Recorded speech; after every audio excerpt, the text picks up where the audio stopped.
जी हाँ नाज़रीन, drama serial खुमार के नेक्स्ट आने वाली एपिसोड में आप देखेंगे कि कहकशां जब देखेगी कि नासिर के तो तकाजे बहुत ज़्यादा बढ़ गए हैं, तो वो उसको डराने की नीयत से जब उसके घर जाएगी और उसको से बात करेगी, तो लेकिन नासिर तो मानने के लिए तैयार ही नहीं होगा और उसको एक बड़ी रकम चाहिए होगी। इसी पर कहकशां बेगम फ़ौरन से नासिर पर गन तानेंगी और जैसे ही नासिर पर गन तानेंगी तो नासिर आगे बढ़कर उनका हाथ झटकने की कोशिश करेगा और इसी खींचातानी में जब कहकशां बेगम को गोली लगेगी तो वो तो उसी वक्त वहीं पर ढेर हो जाएंगी। लेकिन नासिर की बीवी फौरन से पुलिस को बुलाकर नासिर को पुलिस के हवाले कर देगी, जिस पर नासिर हैरान हो जाएगा कि आखिरकार मेरी बीवी ने ऐसा क्यों किया, वो मेरे इस जुर्म पर पर्दा भी तो डाल सकती थी। जिस पर कहेगी नासिर की बीवी कि तुम क्या समझते थे कि तुम्हें ही सिर्फ खेल खेलना आता है, खेल सभी खेल सकते हैं। वो इसीलिए उसके जाते ही उसकी माँ और बहनों को भी घर से निकाल देगी। लेकिन कहकशां बेगम का मरना हरीम के लिए फ़ायदेमंद साबित हो जाएगा और उसकी बेगुनाही भी फाइज के सामने आ ही जाएगी। जब फाइज को यह पता चलेगा कि कहकशां बेगम और नासिर का ही ये सब कुछ किया धरा था,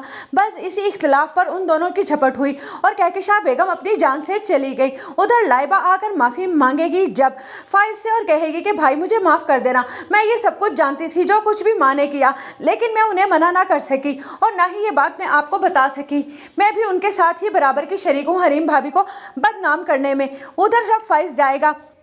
हरीम के पास माफ़ी मांगने के लिए, तो हरीम कहेगी बेरा तुम्हें माफ़ करना बनता नहीं, क्योंकि तुमने हमेशा से ही मुझे नीचा समझा है। जिस पर फाइज कहेगा कि जो कुछ भी हुआ वो मेरी माँ की वजह से था, शायद मेरी आंखों पर उनकी मोहब्बत की पट्टी बन गई थी और मुझे तुम्हारी सच्चाई नज़र ही नहीं आई। जिस पर हरीम कहेगी तुमने एक बार भी मेरी बात पर अगर एतबार कर लिया होता तो शायद आज तुमसे तुम्हारी माँ भी ना चिंती और एक अच्छा दोस्त भी नहीं, शायद तुम बहुत ही